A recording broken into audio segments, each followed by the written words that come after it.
அதுக்கு அது சும்மா இடத்துல டோக்கன் வாங்கிட்டு வரதுக்கு இந்த பிள்ளைக்கு அமுதல் எனக்கு இவளுக்கு டோக்கனா சும்மா அப்படியே 4 தெரு அப்படியே 4 தெரு போயிட்டு ஒரு டோக்கன் வாக்கிங் போயிட்டு சரியா எனக்கு ஊருக்கு போயிட்டு வந்து உடம்பு சரியில்லை 4 தெருவு சுத்திட்டு டோக்கன் வாங்குறதுக்கு இவளுக்கு 4 தெருல எதுக்கு கொடுக்குறாங்க டோக்கனு இந்த 2-3 நாளுமே அந்த பிள்ளைக்கு மோசம் போகல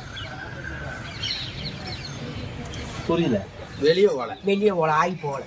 நல்லா கலந்து போகல 4 நாளா வந்து கலகலன்னு ஆகி போகல அதுக்கு கொஞ்சம் வாங்கி ஒரு மாதிரியா முசு அப்படியே அவ சொன்னவுமே எனக்கு கலக்குது எதா இருந்தாலும் உட்கார்ந்துதான் பேசணும் பேசிக்கலாம் சார் நாங்க அதுக்கிட்ட உங்கள்கிட்ட சொல்லலாம் குச்சி எடுப்ப கம்பு எடுப்ப நாங்க ஓடணும் இல்ல செய்யா 4 நாளா வந்து இவளுக்கு மோசம் போகல பாத்ரூம் போல